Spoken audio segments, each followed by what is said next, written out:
Bonjour, bonjour.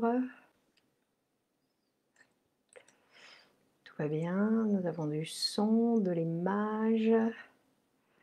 Nous savons de quoi nous allons parler aujourd'hui. Comment allez-vous? Comment allez-vous? Vous allez bien?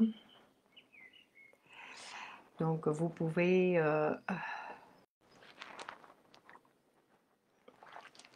on va faire ça. Isabelle, bonsoir, bonjour. Carinette, Véronique, René, c'est très bien, vous êtes à l'heure, Elisabeth. Nous sommes ponctuels, Christine, bonsoir. Sabine, comment allez-vous? Comment allez-vous? Alors je vous laisse arriver tranquillement, vous pouvez arriver tranquillement. N'oubliez pas que vous pouvez partager, pour ceux qui connaissent déjà cet espace, que vous pouvez le partager sur vos murs ou dans vos réseaux pour que plus de gens puissent avoir accès à cette chose qui justement vous intéresse vous. Et quand ça vous intéresse vous, c'est que ça peut intéresser d'autres personnes. Donc n'hésitez pas à partager. Et, Sophie, bonjour, Laurine, Néléa, Sylvia, Nicole, ça va bien Elisabeth? Oui, ça va bien ici, ça va bien. Et, on va prendre par exemple, Antonio, bien le bonsoir, Antonio. Sandrine, bonsoir. Comment allez-vous? Comment allez-vous? Lon Andreasen, bonsoir. Carole, bonsoir. Ravi de vous retrouver ce soir. Valérie, bonsoir. Cindy, attendez, pour remercier Cindy, attendez qu'on va voir si on arrive jusqu'au bout. Il ne faut jamais se précipiter. Stéphanie, bonsoir. Patricia, bonsoir. Assa, Manuela.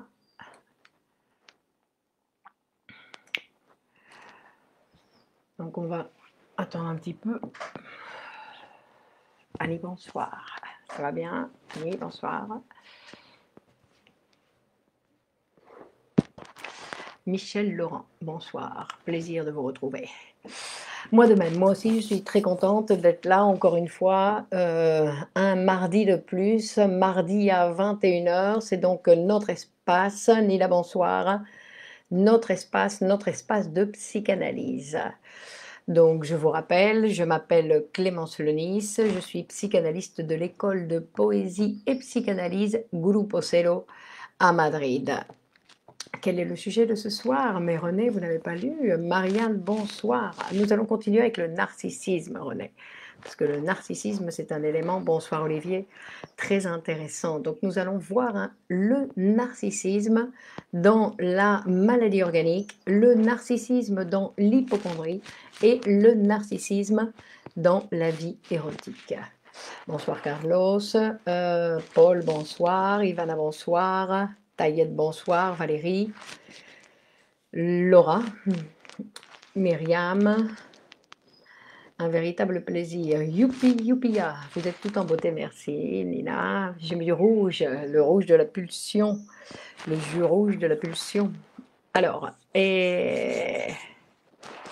bon, on n'est pas encore tous là, mais on ne va pas attendre tout le monde parce que, comme vous savez, chacun a son rythme. Samia, bonsoir, chacun a son rythme.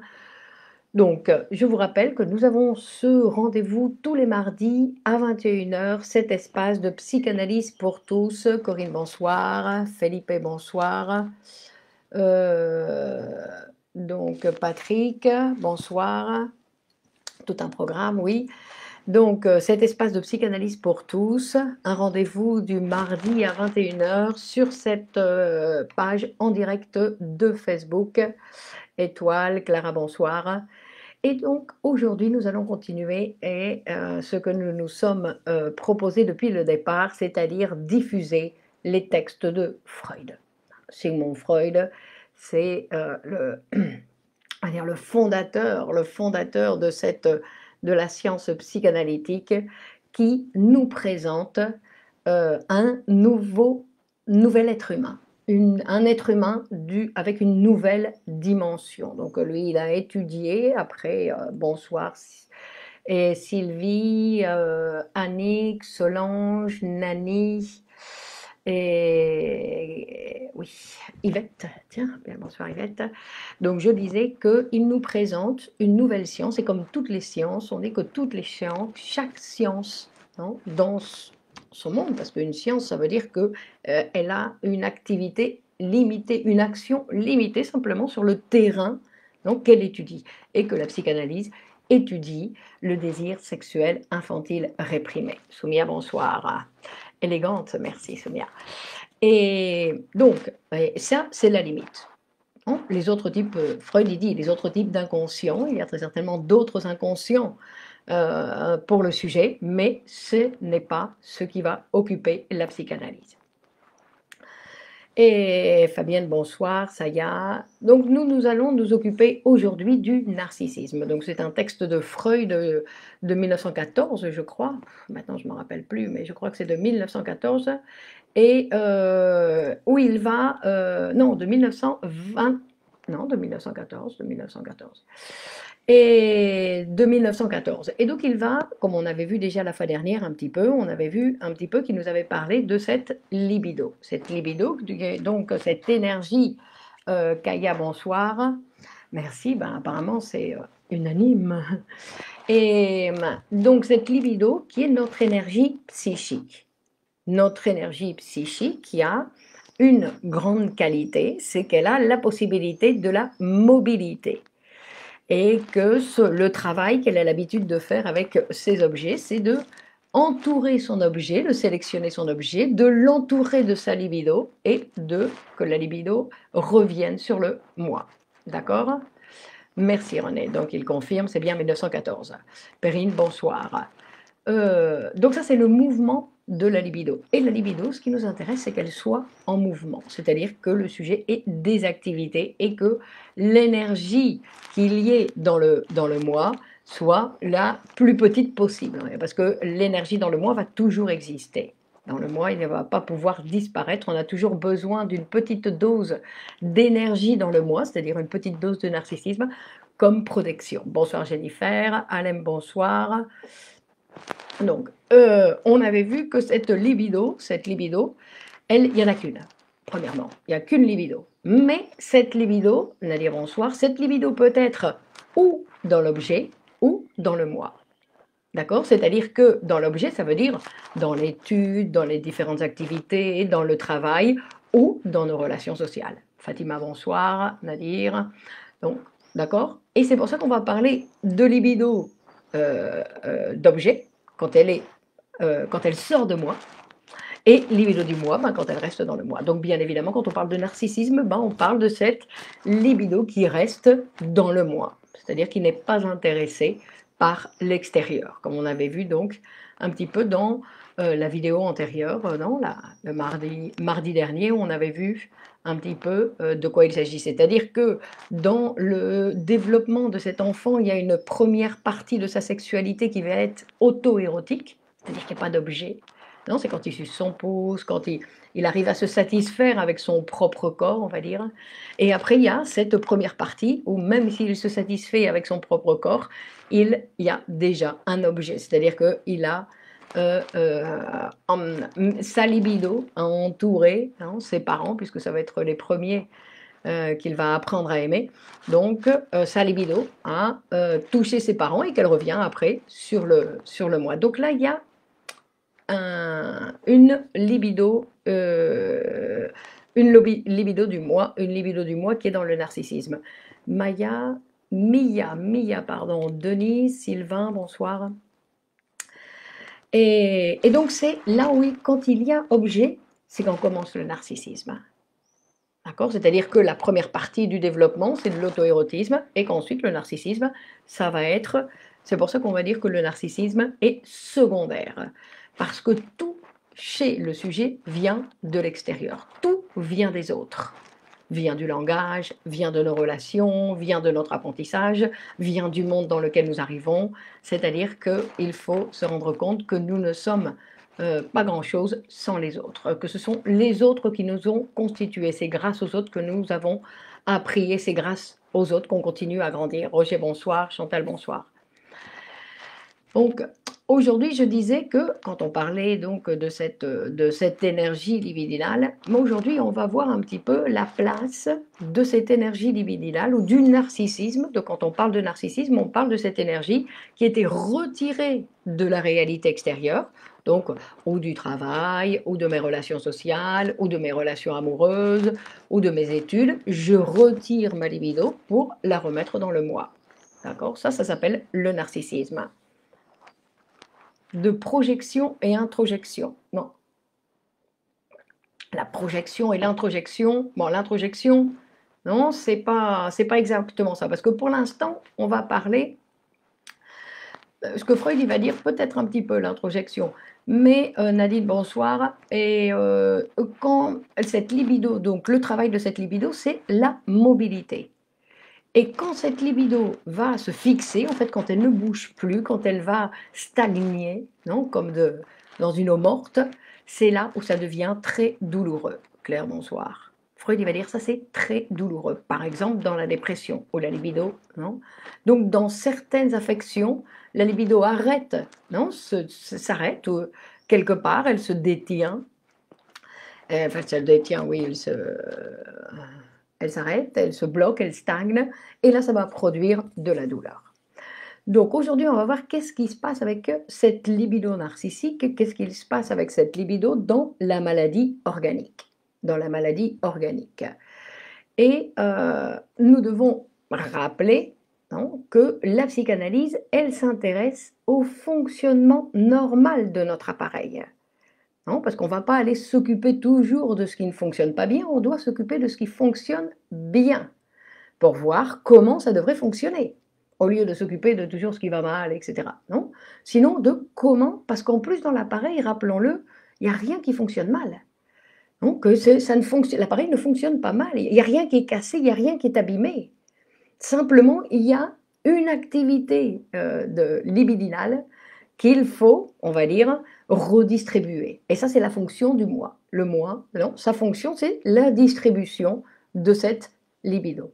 Et Freud, il va nous le dire plusieurs fois tout au long de son œuvre, en disant, je m'intéresse à un symptôme, parce que dans le symptôme, c'est comme mettre une loupe sur le phénomène psychique. Donc on peut, grâce aux symptômes, mieux voir ce qui se passe. D'accord? C'est pour ça qu'on s'occupe des symptômes. Mais sinon, si on pouvait regarder le phénomène sans avoir besoin de symptômes, on étudierait le phénomène sans symptômes.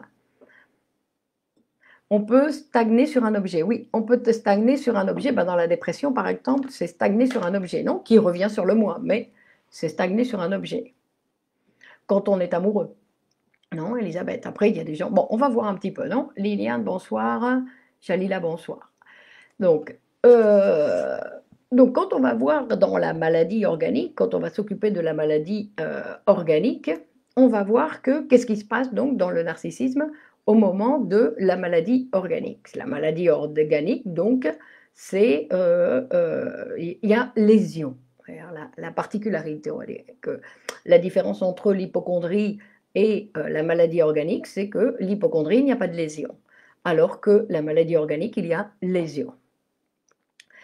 Et face à une douleur organique, face à quelque chose, non, j'ai mal à la tête, j'ai mal aux dents, j'ai mal au ventre, j'ai mal à l'estomac, ou des choses non, moins quotidiennes et peut-être plus douloureuses, quand on a mal quelque part, Freud dit, on arrête de s'intéresser à ce qui se passe à l'extérieur. Toute notre énergie va être remise non, sur « non, laissez-moi fermer la lumière, j'ai mal à la tête », non. Et donc, on veut occuper que toute notre énergie soit mise, Ariane, bonsoir, pour essayer de guérir. C'est-à-dire que notre énergie va être occupée à, la lésion, on va dire, à la lésion, à la douleur. Hein. Donc ça, c'est intéressant dans le sens où le malade, celui qui est malade et qui a mal, il perd son intérêt pour le monde extérieur. Il s'intéresse beaucoup moins à la réalité extérieure. C'est que toute son énergie psychique est mise, toute son énergie sexuelle, bonsoir Michel, toute son énergie sexuelle est mise sur son organe, on va dire, sur la partie où il a mal. C'est pour ça que Freud, il dit qu'on arrête d'aimer quand on a mal. Quand on souffre, on arrête d'aimer. C'est intéressant. Quand on souffre, on arrête d'aimer. Lorsque vous avez mal aux dents, vous devenez la dent. Exactement, c'est une façon. Sandrine, Margade, bonsoir. D'accord? Donc ça, c'est intéressant. Quand je souffre, j'arrête d'aimer, je ne peux pas faire les deux. D'accord? Non, c'est intéressant. C'est-à-dire que le sujet va interrompre toutes ces relations d'objets avec l'extérieur, et il va retirer toutes ces charges, toute cette énergie qu'il avait, non, qui était mobilisée vers l'extérieur pour pouvoir travailler, pour pouvoir tout ce qu'il fait, Esteban. Bonsoir, bonsoir Esteban. Donc tout ce qu'il avait l'habitude de faire, il va devoir récupérer cette énergie, et que cette libido donc devient narcissique et elle commence à stagner. Donc toute la libido est occupée à la guérison. Hein. On va voir que dans le rêve, c'est la même chose qui se passe. Dans le rêve, c'est la même chose, dans le sens où quand on dort, toute notre libido de la vie, de notre intérêt pour le monde extérieur est abandonné, on retire notre libido, non, pour pouvoir dormir, et toute notre libido est mise, non, pour fabriquer le rêve. Pour fabriquer le rêve, parce que rappelez-vous que Freud il dit que le rêve c'est le gardien du repos. C'est-à-dire que la fonction première du rêve, c'est de permettre au sujet de continuer à dormir. Donc il va aussi retirer, Linda bonsoir, il va retirer sa libido et qu'il va transformer la libido en libido narcissique.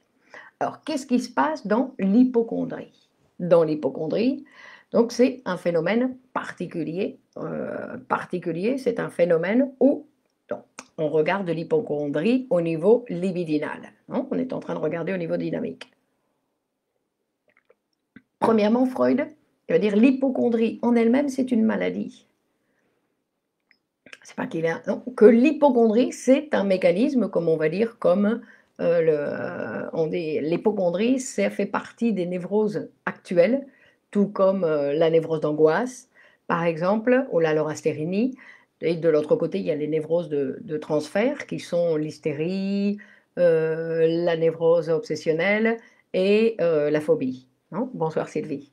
Donc ça, c'est les névroses de transfert. Et de l'autre côté, il y a les névroses actuelles. Donc quand on parle de névroses actuelles, c'est celles qui font référence à la sexualité actuelle du sujet, alors que les névroses de transfert font référence à la sexualité infantile du sujet.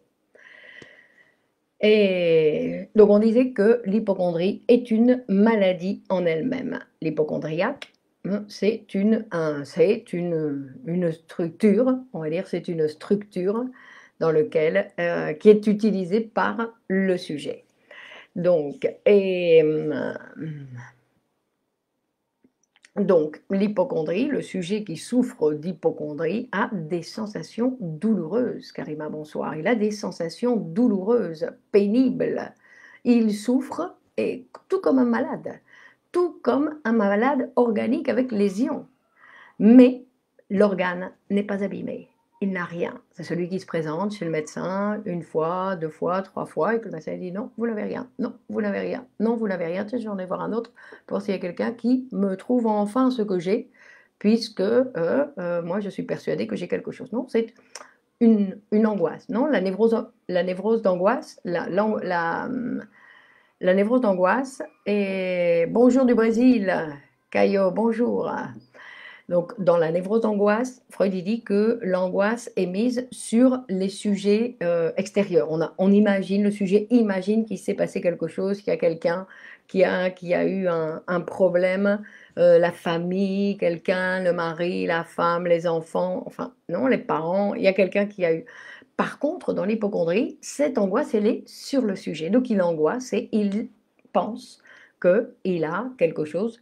Il a quelque chose, c'est pas qu'il pense, c'est pas qu'il l'invente, il a vraiment quelque chose. C'est pour ça qu'on dit que l'hypocondrie, c'est une maladie, ce n'est pas une invention. Maria, bonjour, non, ce n'est pas une invention. Mais qu'il n'y a pas de lésion. Mais il a, donc, il a mal. Donc, tout comme dans la maladie organique, le monde ne l'intéresse plus du tout. Non, sa libido, Claude, bonsoir, il retire sa libido du monde. Non, vous vous rappelez les sketchs de Woody Allen, non, avec le médecin. Ça veut dire qu'on voyait bien comment lui, tout l'extérieur, me parlait plus de ce qui n'est pas en relation avec mes suppositions de maladie, avec tout ce qui m'intéresse vraiment, c'est ce qui m'arrive. Qu'est-ce qui m'arrive? Donc, pour pouvoir le savoir, ben, il retire sa libido des objets pour concentrer sa libido sur l'organe qui le préoccupe. Alors ça, c'est un autre type d'étude qu'on va devoir faire, c'est-à-dire pourquoi tel organe et tel autre. Et Freud, ce qu'il va nous dire ici dans ce texte qui est très intéressant, il dit premièrement, il dit l'organe, c'est pas n'importe quel organe.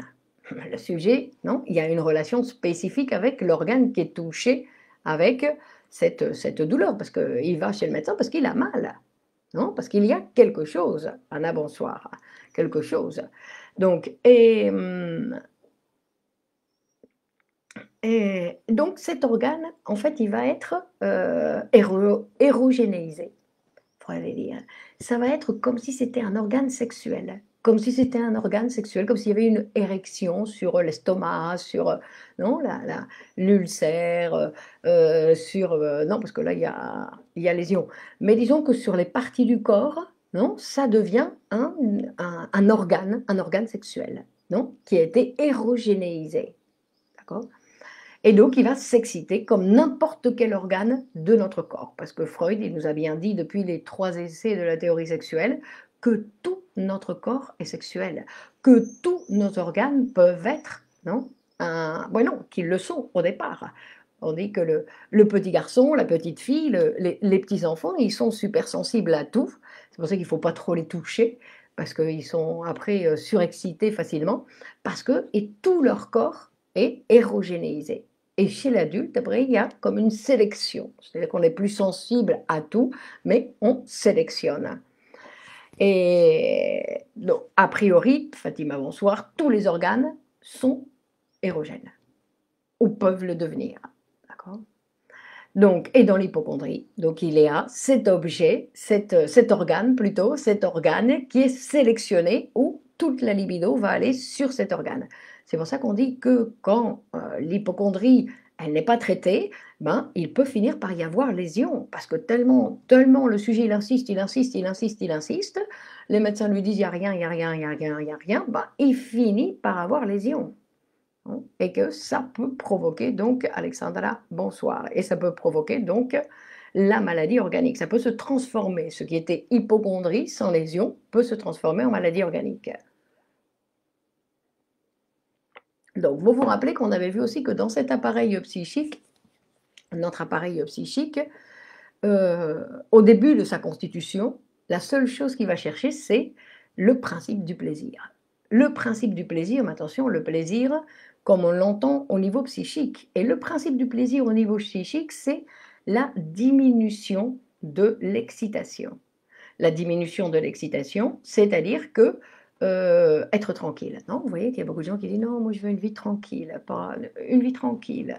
Non, je veux passer inaperçu, bonsoir Salma, une vie tranquille. Donc, c'est ça. Donc, avec une diminution de la tension. Non, ça, c'est arriver au niveau du principe du plaisir. Et à chaque fois qu'il y a une excitation qui se produit chez le sujet, non, il y a le besoin de décharger cette énergie pour retrouver ce principe de plaisir. Donc, Freud, il va dire dans l'hypocondrie, par exemple, pour un organe, c'est la même chose.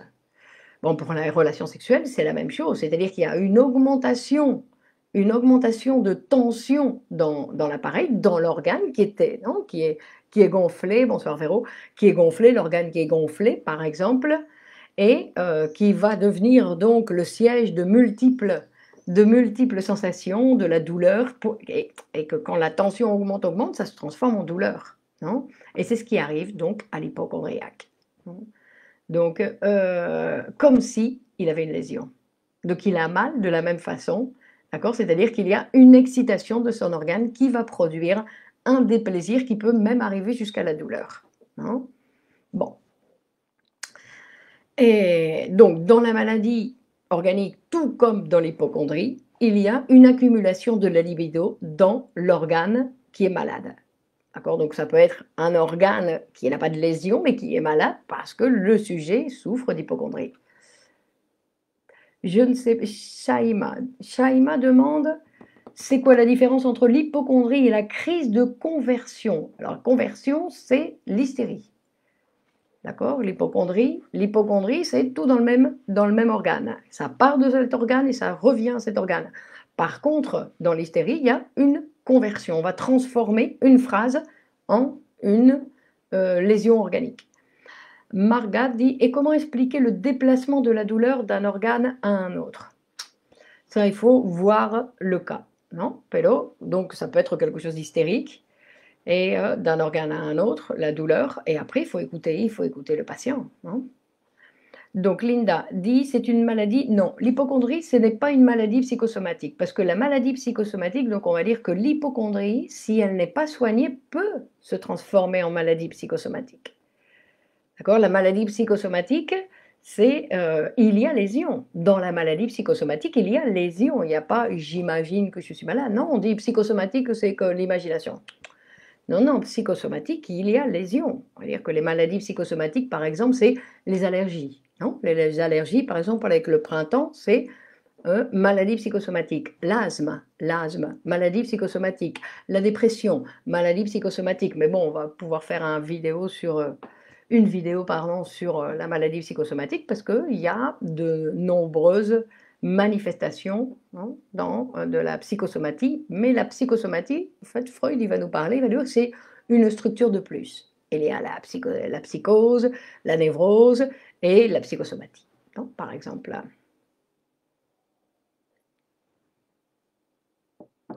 Donc, on va dire que quand la libido va stagner, c'est déplaisant, donc c'est une augmentation de la tension, parce que la libido, la fonction de la libido, c'est de bouger. Et Freud, il va nous dire, donc, un égoïsme, être égoïste, c'est quelque chose qui est nécessaire pour se protéger de la maladie. Non, comme on disait, s'il y a une flamme, que j'approche ma main de la flamme, je vais la retirer tout de suite. Donc, pour me protéger, ça c'est mon narcissisme, c'est mon énergie du moi qui vient me protéger. Donc, j'ai un certain égoïsme pour me protéger. Mais il va dire, donc je dois commencer à aimer, c'est-à-dire à faire circuler ma libido pour guérir. Parce que si toute ma libido elle est dans le moi, là, je suis protégée, mais j'ai mal puisque ma libido elle stagne. Donc j'ai besoin de commencer à aimer pour guérir ou pour ne pas tomber malade. Et nous tombons malades, ça c'est une découverte de Freud, nous tombons malades quand nous ne pouvons pas aimer. Qu'il est nécessaire que tous les êtres humains ont besoin d'aimer, hein, pour leur santé mentale.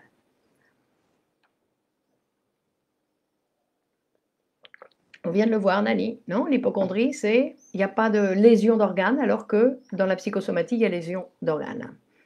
Et ensuite, nous avons ce point qui est très intéressant, c'est la vie érotique. Alors ça, c'est très intéressant parce que il dit qu'en fait, l'être humain, il n'est pas vraiment libre. Il va choisir ses amours, choisir les gens qui l'intéressent, par rapport à ce narcissisme, que tout va être en relation avec ce narcissisme. Or, il dit qu'il y a deux manières de choisir ces objets, donc ces objets d'amour. Il dit, premièrement, il y a ces pulsions sexuelles qui sont aimer et être aimé, dit René, voilà, exactement. Mais en fait, il dit, c'est aimer, non? Le plus important, c'est toujours aimer. Et ça, on va le voir ici aussi, c'est-à-dire aimer, c'est-à-dire pour que mon libido, elle sorte. Hein? Besoin d'aimer un objet autre que soi. Alors, voilà, c'est ça, Elisabeth. Et l'envers est aussi vrai, peut-on arrêter de souffrir quand on aime? C'est de toute façon, quand on va, non, on a mal à la dent, on a mal aux dents, on a mal de tête, et si tout d'un coup, il y a quelque chose qui m'intéresse de l'extérieur, j'oublie que j'ai mal. Il y a des douleurs qui arrivent à disparaître quand il y a quelque chose de l'extérieur qui est plus intéressant pour moi. Laura, bonsoir. Fabienne. L'hypocondrie est un trouble narcissique. Oui, puisque toute la libido est dans le moi. D'accord? Waed. Bonsoir, Waed. Bon, alors, je disais, pour la vie érotique, ce qui va être très intéressant que Freud va nous montrer, c'est qu'il y a donc deux manières de choisir nos amours. Et où nous allons choisir nos amours selon ces premières pulsions, donc ces premières pulsions sexuelles qui avaient été ses premiers amours, donc selon papa et maman, bah, non, c'est les premiers amours. Donc je vais choisir selon, et il dit la mère protectrice, non, la mère nutrice, celle qui va alimenter, et le père protecteur, pardon. Non, donc ça va être une première possibilité pour choisir mon objet d'amour, et un autre, donc c'est l'autre. Dans les deux cas, c'est narcissique. Non, parce que je ne vais pas choisir exactement la maman que j'ai eue, sinon que je vais choisir la maman que j'ai idéalisée. Je ne veux pas choisir le papa que j'ai eu, je vais choisir le papa que j'ai idéalisé. D'accord? Donc c'est toujours quelque chose qui est narcissique. Et de l'autre côté, il dit, ben, je vais choisir beaucoup plus directement narcissique, dans le sens où je vais choisir quelqu'un qui est en relation avec ma propre image. C'est-à-dire où je vais choisir en fonction de ce que je suis, hein, pour me regarder dans le miroir, et puis Floriane, bonsoir, pour me regarder dans le miroir, et la mère nourricière, merci Elisabeth, la mère nourricière, Samy, bonsoir. Donc je vais choisir ou ma propre image, ou je vais choisir, et ça c'est super intéressant, ce que j'aimerais être.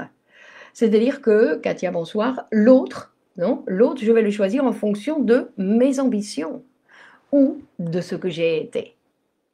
Donc c'est toujours en relation avec mon moi. D'accord? Bon. Et il va dire qu'en fait, nous n'avons pas beaucoup de possibilités pour choisir, parce que c'est ces 5 positions. Nous avons ces 5 positions. Merci Sylvie, vous êtes toujours là pour les bonnes choses, la mère nourricière, oui. Donc, nous avons ces 5 positions et nous n'avons pas de possibilité de choisir autre chose. Aimer son reflet, d'une façon ou d'une autre, non? Donc, s'aimer soi-même dans l'autre. On s'aime soi-même en utilisant donc cet objet qui est en référence avec nous-mêmes. Et donc, et après, on peut changer, on n'est pas toujours obligé, par exemple, de choisir. On n'est pas toujours obligé de choisir, bonsoir Loïs, de choisir une maman ou un papa ou comme soi-même. On peut changer, non? On peut avoir différents types d'amour et qu'à chaque fois, le choix. Mais c'est toujours surdéterminé selon ces 5 positions. Simona, bonsoir. Et donc il va dire, il va nous expliquer que la position masculine, c'est-à-dire qu'en général, les hommes, ils vont choisir le modèle qu'on appelle anaclitique. Ah, alors Sylvie, elle va me le dire, comment ça s'appelle? Anaclitique ou de soutien. Bon, ça c'est ce que j'ai moi, mais c'est-à-dire entre papa et maman. C'est-à-dire que l'hyperestimation de l'objet. Parce que là, quand je choisis papa ou maman, je choisis cette, non, cette idéalisation de... Et il dit que donc les hommes ont plus tendance, ou que ça c'est la position masculine, c'est-à-dire que ce n'est pas exactement un homme ou une femme, sinon que c'est la position papa, maman, Elisabeth, ce que je suis, ce que j'aimerais être, ou ce que j'ai été. Donc, il va dire que donc dans la position masculine, on a tendance à choisir ce modèle, donc bonsoir Kenza, ce modèle qui fait référence donc à la mère nourricière, au père protecteur, je ne sais pas. Anaclitique, merci René, anaclitique, bon je l'ai pas, j'y étais presque, oui, c'est pratiquement pareil, anaclitique. Donc c'est les parents, anaclitique c'est les parents. Et donc, c'est l'hyperestimation que l'objet est merveilleux. Hein. Et par contre, pour la position féminine, ils ont, je ne sais pas ce que c'est que le clivage, Maria. Ça, c'est de la terminologie qui n'est pas psychanalytique. Soit choix d'objet narcissique ou choix d'objet par étayage. Que bonito. Donc, par contre, pour la position féminine, ce qui va se passer, c'est que le choix est plus souvent narcissique, c'est-à-dire sur ces 3 positions. Ce que je suis, ce que j'ai été ou ce que j'aimerais être. C'est-à-dire que dans la position féminine, le plus important, ce n'est pas d'aimer, sinon d'être aimé.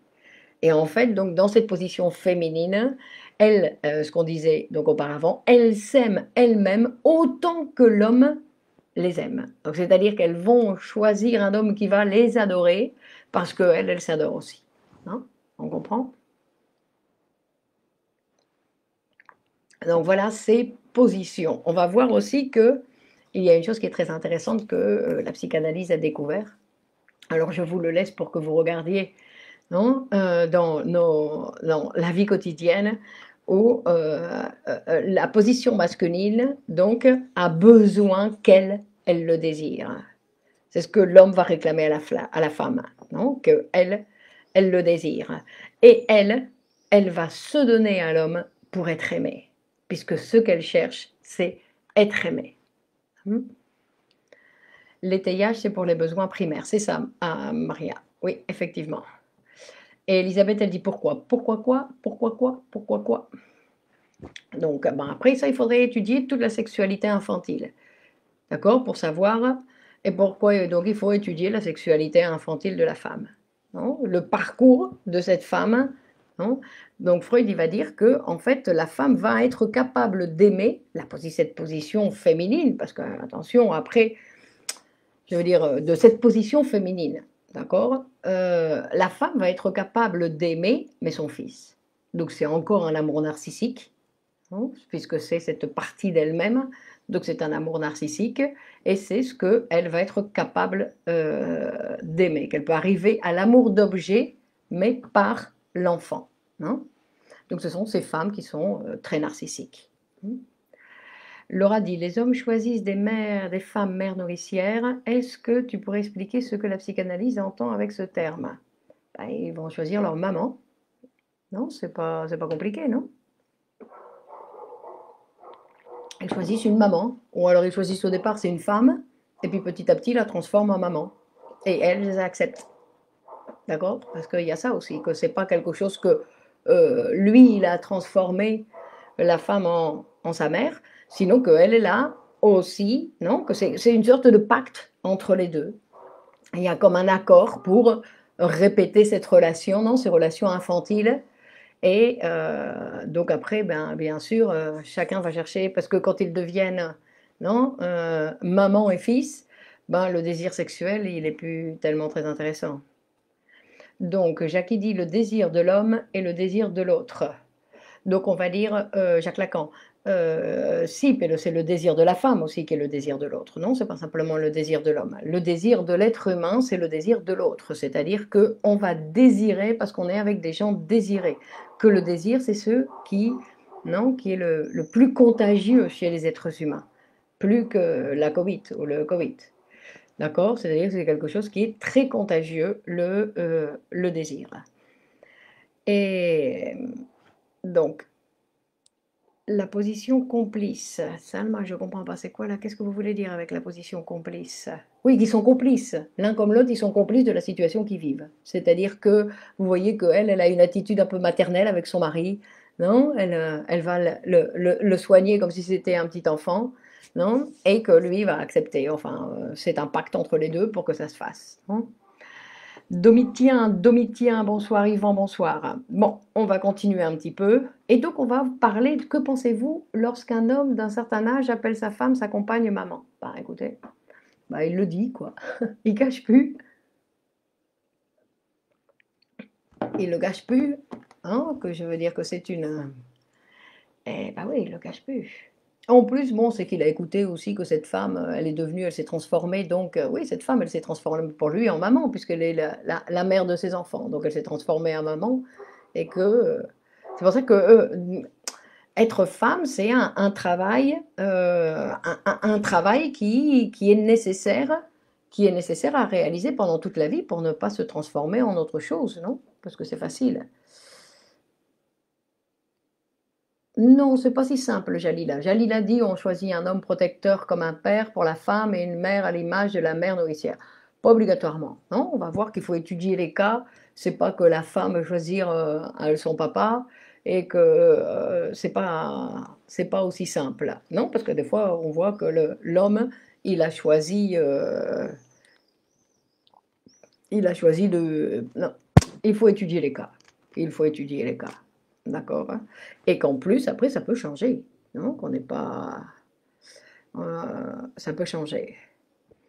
Et, et donc ensuite, il va nous dire que le narcissisme, parce que nous tous, nous avons dû renoncer à notre narcissisme pour pouvoir vivre avec les autres. Non? Raja Ben Amor, bonsoir. Il a fallu renoncer. Parce que ce qu'on va voir, c'est que nous avons tendance à être attirés par des gens qui sont très narcissiques. Julie a dit, que pensez-vous des théories du genre actuelles, venues des États-Unis, qui disent que tout est construction sociale et donc à déconstruire? Je ne sais pas, je ne comprends pas, je ne sais pas ce que c'est, Julia. Qui disent que construction sociale, ben, tout se construit dans le sujet. Non, tout va se construire. Déconstruire, ce n'est pas la peine, ce qu'il faut, c'est rajouter de nouvelles constructions. D'accord? Il n'y a pas quelque chose à. Il n'y a rien à détruire. Et Jalila dit, c'est automatique. Non, c'est une sélection inconsciente. C'est pas automatique, c'est inconscient. Donc on disait que le narcissisme, que nous avons tendance, nous les êtres humains, à être attirés par les gens qui sont très narcissiques, comme on est attiré par la petite fille, le petit garçon, qui sont très narcissiques, qui réclament toute l'attention, donc ils sont ce qu'on appelle sa petite majesté, la petite majesté dans la maison, qui va attirer tous les regards, tout le monde, et qu'on adore les gens narcissiques, et qu'ils ont un certain attrait, hein, que c'est des personnes qui ont conservé ce narcissisme infantile. Donc, par exemple, on va voir qu'il y a certaines personnes qui n'ont pas renoncé, on va dire, qui n'ont pas renoncé autant que nous, et qui n'ont pas renoncé autant que nous. Et pourquoi sommes-nous attirés par des personnes narcissiques? J'y arrive, on va le voir, c'est évident. Je pensais l'autre jour, je voyais un concert de, comment il s'appelait, le chanteur de Queen, et je me rappelle plus. Bon, lui, on le voit sur la scène et on voit c'est un grand narcissique, un narcissique énorme. Non, mais il se donnait sur la scène, c'était impressionnant, il était très séduisant comme chanteur, C'est la rencontre impossible entre le prince charmant et une mère idéalisée. Si, mais bon, ça c'est les gens qui vivent dans l'illusion, Claude, hein. Et Christine dit, non, il y a des couples où l'homme est le papa de sa femme aussi, effectivement. Et donc on disait que donc ces gens qui sont de la même façon qu'on voit, on aime bien ces chats, non, ces chats qui sont indépendants, qui sont narcissiques, qui n'ont pas besoin des autres, où il y a même certains criminels, on va dire, non, des criminels en série qui nous passionnent, non, parce que qui ont leurs admirateurs. Et donc Freddie Mercury, oui, exactement, Freddie Mercury, merci. Donc, ben ça va, vous le connaissez, vous n'avez pas oublié, vous, hein? C'était pas contagieux cette fois-ci, mon oubli. Généralement, on est attiré par les gens qui nous ressemblent. Laura, ouais, oui, généralement, bon, il y a toujours des points de, non, des points habituels, mais qui est-ce qui dit ça? Vive-vous, bonsoir. Qui est-ce qui dit ça? On est attiré par des gens Raja Ben Amour. Mais si vous regardez, vous pouvez être en relation avec n'importe qui, vous trouvez qu'il vous ressemble. Parce que quel être humain ne va pas vous ressembler? Tous les êtres humains, si vous parlez un petit peu avec eux, quelque part, ils vous ressemblent. Parce qu'on est tous différents, mais on est tous pareils. Donc il y aura toujours quelque chose, si on arrive à bien parler avec l'autre, quelque chose où on est en relation avec l'autre et que l'autre me ressemble. Quand l'autre ne va pas me ressembler. Il y a des gens qui non, qui vont pas. Si, bien, tous les êtres humains nous ressemblent. Donc, on disait que on envie, donc Sylvie, on envie les gens qui sont narcissiques parce qu'ils ont su conserver, non, cet état de bonheur, de narcissisme infantile, où la libido donc était en possession du moi. Donc on les envie qu'eux, ils ont pu faire ça, alors que nous, on a renoncé. On a renoncé à notre propre narcissisme. Eux, non. Waouh. Après, il y a des artistes qui sont vraiment des artistes, c'est-à-dire l'artiste qui est narcissique, mais uniquement sur la scène. Quand il descend de la scène, il n'est plus narcissique.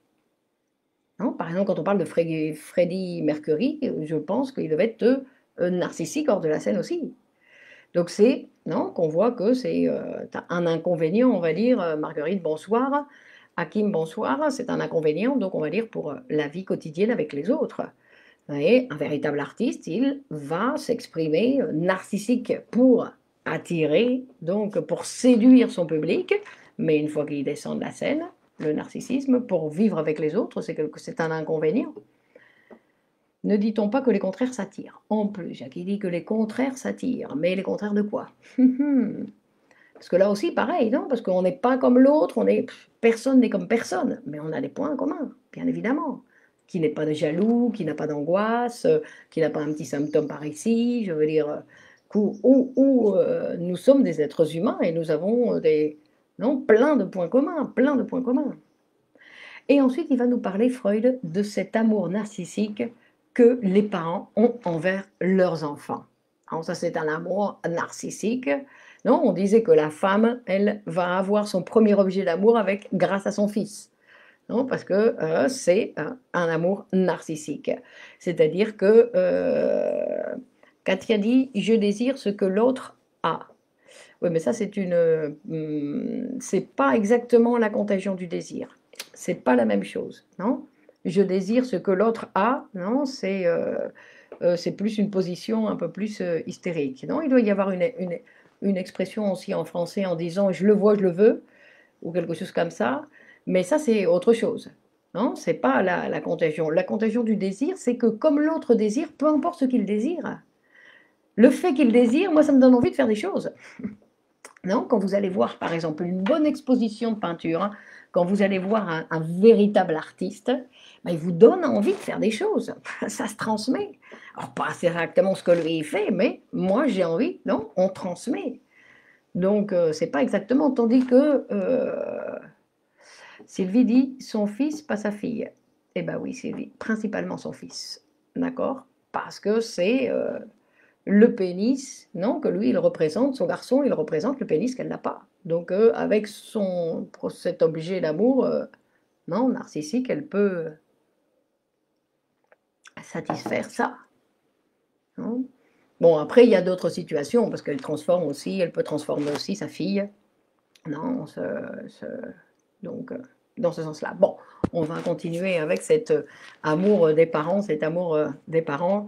Les acteurs savent exploiter leur personnalité narcissique dans le contexte professionnel, pas forcément dans leur vie personnelle.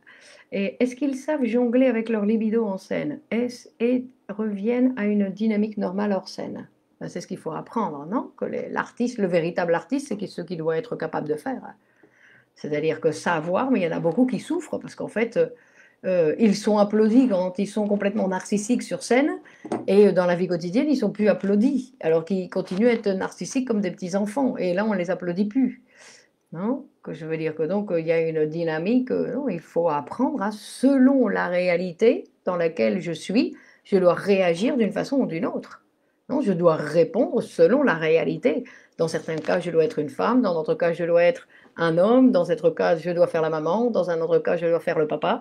Je veux dire que nous avons différentes selon la situation.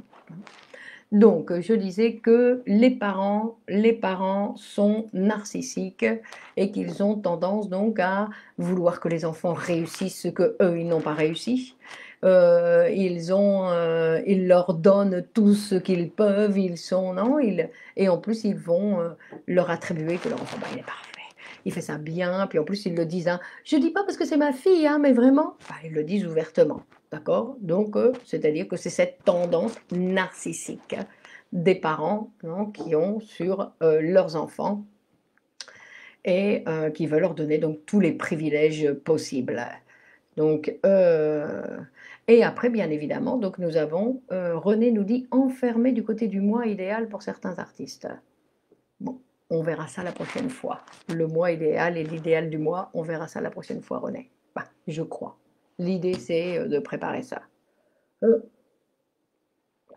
Et donc, le narcissique, le vrai narcissique, bah, c'est l'enfant. C'est celui qui a le droit de l'être, on va dire. Celui qui a le droit de l'être, puisque la réalité accepte que lui, il soit narcissique. Quand ce narcissisme continue à fonctionner, à être trop dans le moi, à se maintenir dans le moi à l'âge adulte, ben c'est vrai que très souvent ça fait un petit peu ridicule. Hein. On voit que ce sont des gens qui ne sont pas placés dans la réalité comme il conviendrait. Il faut leur recommander la psychanalyse. Mais Freud il va dire aussi qu'il y a les gens qui sont très narcissiques, ben, comme ils se considèrent quand ils ont tout leur libido dans le moi, non, ce qu'on avait vu la fois dernière, ben, ils ont tendance à ne pas vouloir se transformer, parce que pour eux, ils sont parfaits. Ils sont super bien, hein. Non, quand toute la libido est dans le moi, ben, le moi est agrandi, non? Enfin, il peut l'être, non? Parce qu'on va voir que, donc avec toutes ces manières, Freud, il nous montre dans ce texte que quand la libido, elle est dans le moi, tout ce qu'elle peut provoquer, non? C'est très intéressant, c'est-à-dire qu'il n'y a pas qu'une seule position, sinon qu'il y a de nombreuses positions qui peuvent provoquer quand la libido est dans le moi. Et je me rappelle un aphorisme du directeur de l'école de poésie et psychanalyse Grupo Cero qui s'appelle Miguel Oscar Menasa, où il dit « Le meilleur de moi est hors de moi ». Non, ça c'est intéressant parce que ça veut dire que c'est toujours ce que je fais qui est mieux que moi. Ce que je fais, c'est mieux que moi. Le meilleur de moi est hors de moi. Non, que cette libido, elle doit être dehors. Si elle reste à l'intérieur, non. En plus, on a vu que si elle stagne, bon, c'est néfaste pour le sujet, d'une façon ou d'une autre. Donc, ce qui nous intéresse, c'est que cette énergie puisse sortir, hein, puisse intervenir dans la réalité, faire des choses dans la réalité. Que ce soit, quelles que soient les activités, on va dire. Hein. Donc Carole dit, nous sommes tous narcissiques. Oui, Carole aussi est narcissique, oui, bien sûr. Mais il y a des doses, d'accord? Donc on va voir qu'il y a des doses, claro, parce qu'on est tous narcissiques, puisqu'on a besoin de ce narcissisme pour se... On a besoin de ce narcissisme pour se protéger. Un narcissisme minimum, on a besoin. Quand on dort, on est narcissique. Hein, laisse-moi dormir, ne me gêne pas. Non, on devient narcissique complètement, on ne veut plus rien savoir de l'extérieur. Mais quand on est dans la vie, ben, on doit être donc en relation avec l'extérieur tout le temps, le plus possible. Puisque à chaque fois que nous ne le sommes pas, ben, c'est quelque chose un inconvénient pour le sujet. C'est quelque chose qui est un inconvénient pour le sujet. Et bien cette fois-ci, j'ai réussi à terminer avant l'heure. Donc, on va continuer avec ce texte, parce que vous voyez que ce texte de 1914, donc je l'ai divisé en 3 parties. Donc la fois prochaine, on verra le moi idéal et l'idéal du moi, pour voir un petit peu de quoi il s'agit. De la confiance en soi aussi, je crois qu'il parle dans la dernière partie, il va faire référence à la confiance en soi, donc c'est une partie qui est très intéressante, pour voir aussi où se trouve donc cette énergie. Raja Benamor dit « Est-ce que la personne qui est en face de nous pourrait provoquer notre narcissisme ?» Moi, provoquer notre narcissisme. Bah, d'une certaine façon, dans le sens provoquer notre narcissisme, c'est-à-dire peut-être que face à certaines personnes, non, que la personne me fait peur, donc je retire ma libido et je la mets en moi. Hein, peut-être provoquer du narcissisme, parce que le narcissisme, ce que ça provoque, c'est ça, c'est le retrait de la libido de l'objet. Mais ça voudrait dire qu'il y a déjà eu de la libido sur cet objet, donc je ne crois pas. Et donc Perrine dit, qu'entend-on par renarcissiser un sujet? Qui récupère un petit peu de sa libido, non? Parce que quand il y a une personne, par exemple, qui est amoureuse, follement amoureuse, et qui va mettre toute son énergie dans l'autre, où c'est l'objet qui devient extraordinaire, tu sais pas. La psychanalyse, Claude, comment aider un hypochondriaque? La psychanalyse. Donc, quand on va mettre toute notre libido dans notre objet d'amour, où notre objet d'amour est fantastique, tout ce qu'il fait c'est bien, ah oui, c'est vraiment fantastique. Et donc, je ne sais plus à quoi je répondais, à quelle question, est-ce que... Et donc, qu'est-ce qu'on disait? Renarciser un sujet. Oui, que renarciser, donc ça pourrait être récupérer un peu de cette libido qui stagne dans l'objet, et que ça ne convient pas non plus. Ce qui nous convient, c'est la mobilité. De la même façon, pour pouvoir travailler, je dois récupérer la libido que j'ai mis dans les objets pour pouvoir l'utiliser pour le travail. Donc, est-ce que la parole peut être considérée comme du fer? Dans quel contexte la parole? Dans quel contexte? Dans une séance psychanalytique, oui.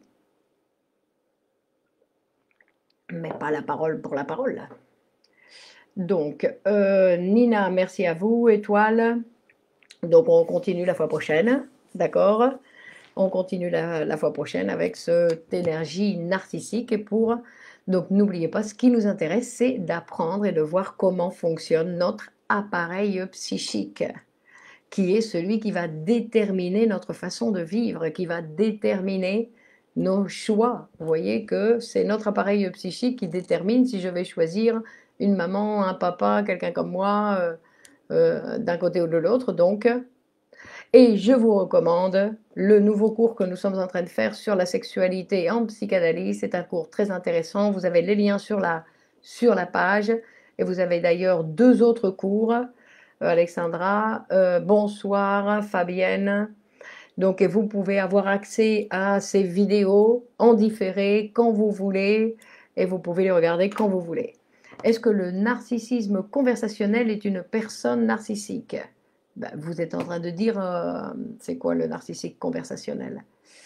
Donc, Carole, au revoir, Liliane. Donc, n'hésitez pas, je répète, à partager cette vidéo sur vos murs, sur vos réseaux sociaux.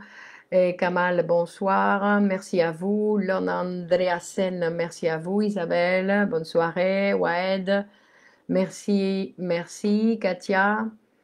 Et au revoir, Katia. Boisig, merci infiniment pour ces moments précieux. Un Roger Roux, un grand merci pour cette transmission. Ben, merci à vous pour votre enthousiasme, pour votre présence. Vous voyez que cette fois-ci, le sujet n'a pas attiré beaucoup de monde, donc nous étions entre amis, on va dire. Nous étions entre amis, Patrick. Merci à vous pour votre compagnie, Monique. C'est toujours aussi intéressant. Ariane, Manuela, vos cours sont toujours aussi vivants. Donc c'est moi qui est vivant, Manuela, c'est moi qui est vivante, c'est pas les cours. Hein. Donc je peux avoir des cours vivants parce que moi je suis vivante. Carole, Carole à dimanche, très bien Carole. Michel Laurent, merci, bonne soirée à mardi. Perrine, merci beaucoup, bonne soirée. Vivou, merci beaucoup. Clémence, c'est je sais pas. Alors, au revoir Carlos. Marilyn, bonsoir. Sandre, je regarderai le replay, intéressant comme d'habitude. À la semaine prochaine, Sylvie. Jackie, merci à vous. Marguerite, merci beaucoup. Olivier, bonne fin de soirée. Au revoir Sylvie. Clara, très intéressant. C'est formidable, fort, fort, fort, formidable. Nadine, c'est génial. Laurine, merci à vous. Patricia, merci à vous. Christine, à très bientôt. Bonne soirée. Ben, mardi prochain, on continue mardi prochain. Merci et bonne soirée. Merci beaucoup pour vos transmissions. Antonio, bonsoir. Bonne continuation. Donc, bonne continuation à tous et à mardi prochain. Mardi prochain, pour ceux qui ne veulent pas s'inscrire à une vidéo, pour ceux qui veulent s'inscrire aux cours qui sont annoncés donc dans la page, vous pouvez continuer. Vivante, et merci à vous. Jalila, merci pour votre participation à la vulgarisation de la psychanalyse. Bon, j'aime pas beaucoup ce terme de vulgarisation à cette, on va dire, Corinne. Merci beaucoup Clémence de votre générosité, moteur de pouvoir écouter un cours sur la confiance en soi. À mardi, c'est cool. Allez, bonne continuation et à la prochaine fois. Kamal, bonne soirée. Allez, au revoir. Ciao, ciao.